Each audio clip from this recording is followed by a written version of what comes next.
Okay, let's talk about maths.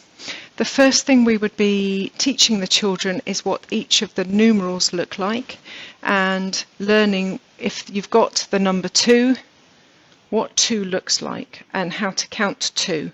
So exploring what we would say the 2-ness of 2. What is 2? How do we know we've got 2? Where do we see the number 2 when we are at school, when we're walking down the road? So this is a slide that Miss Leggett, Mrs. Andrew, Mrs. Stickland would have used with the children, looking at the number 2. Implicit in this is working on the number formation, and that's really difficult for the children to practice. Number 2 is hard to write.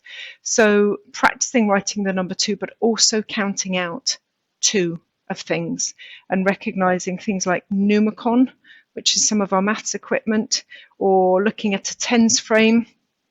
Here's the number 2 shown on the tens frame. It would be practicing counting 2, find me 2 cubes, 2 pencils, 2 pictures, 2 dinosaurs, 2 cars. And that sounds quite simple for us as adults to imagine the children doing that, but it is tricky. Making sure that they always get 2 is something that needs practice. We would hope that you would spot the number 2 when you're out and about. So if your friend's house has the number 2 on it, on the door, that's really good to spot those numbers and knowing what number your grandma lives at or what number you are, especially if you live you've got a low number, so you live in house number 1 or up to 10. Really good to practice looking at those numbers when you're out and about. The next thing we practice is subitizing. So that's learning how to represent a number in different ways. So this is all the number 1, and in time we would see that and know it's number 1. We don't have to count it, we recognize that as number 1. So it's practicing looking at number 1 and knowing that's number 1 without having to count. Here we've got number 5 represented. So I'm going to show you a short clip. This is available on YouTube, Subitize with a Pirate. There are others available, but we watch these with the children so it gives them practice. Now, my link didn't work earlier, so I'm going to, quite slow internet today. Let's see. Here we are.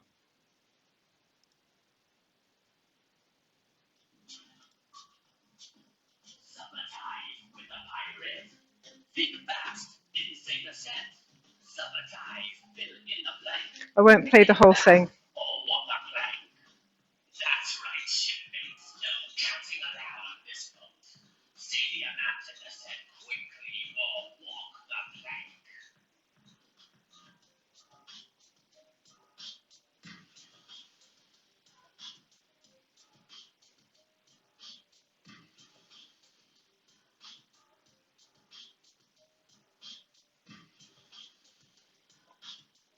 Okay, you get the idea?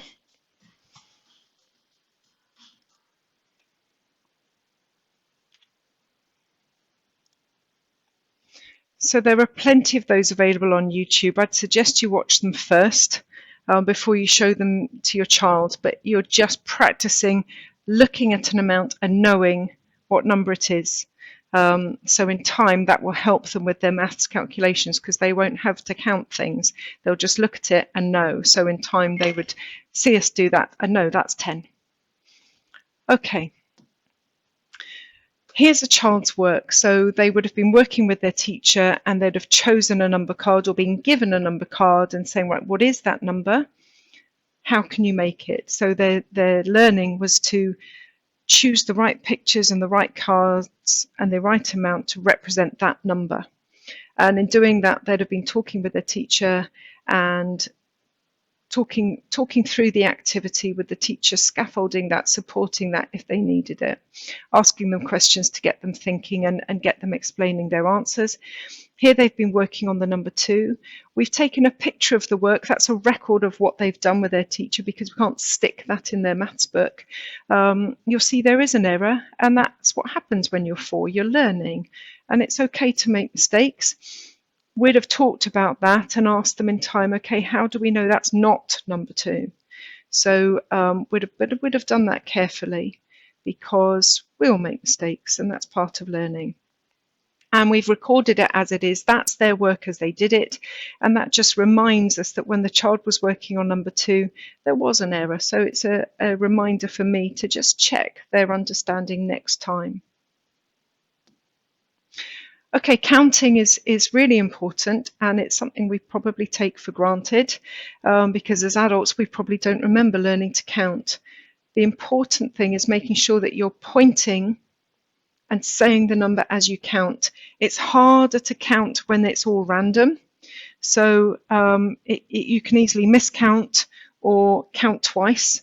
So really emphasize pointing 1, 2, 3, 4, 5, 6, 7.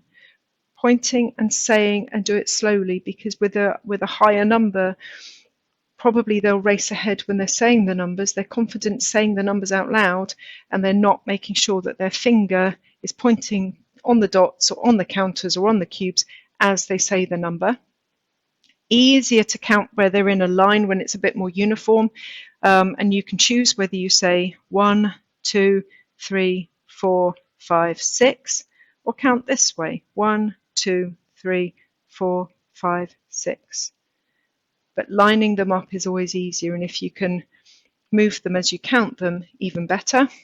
And then counting things out. So when you're laying the table getting ready for dinner, you might say, well, how many of us are in the house? Well, there's mummy, daddy, you, and your brother. 1, 2, 3, 4. Okay, how many forks are we going to need if everyone has one?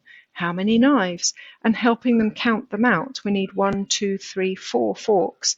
And the 4, the last one to be said, that's how many we need. 1, 2, 3, 4 knives. 1, 2, 3, 4 spoons. So you're helping them practice for real. There's a real purpose, because if we count wrong, someone won't have a spoon or a fork. And then it gives you the opportunity to say, oh no, we've got one missing, there's one less, we need one more. So really counting carefully at home. The other thing I used to play with my class is I'd have a glass and some cubes, and the children could watch me put them in, but it's quite hard to see, so they've really got to listen. How many cubes have I put in the glass? They have been able to watch me, and I've done it slowly, but that's a really difficult skill. Listening and counting in your head. So really good practice. And then there's the language of maths that we use all the time, and probably you haven't thought about how much you use it at home. But the more you can use it, the better, because these are the words we want them to get comfortable with and use accurately, long and short. These girls are comparing who's got long hair, who's got short hair. In time, you might also use shorter, shortest, longer, longest.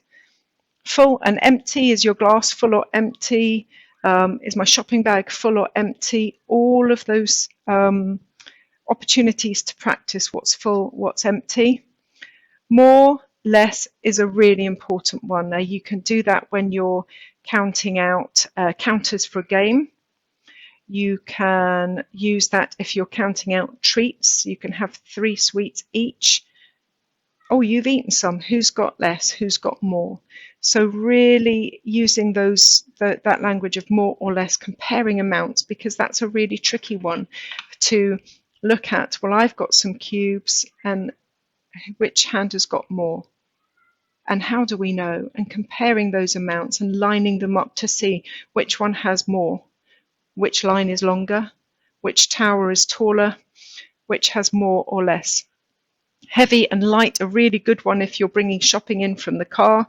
They might have a light bag because this bag is too heavy. So really using that language of heavy and light. Tall and short. In time, taller, shorter. Daddy is taller than me. My son is now taller than me, so he's enjoying that language. Now he's in 9 because he's enjoying being taller than me. So all of that language you would use at home, big and small. Really important that you're comfortable using that language and modeling that language, showing the children how to use it accurately, because the more comfortable they are with this language, the easier it is in their maths when their teacher is saying, how do you know? Tell me about the snake you've made with plasticine. Is it short or long? which one is the shortest. If they've used that language a lot, they'll be really comfortable and accurate using it. Okay, so now time for questions.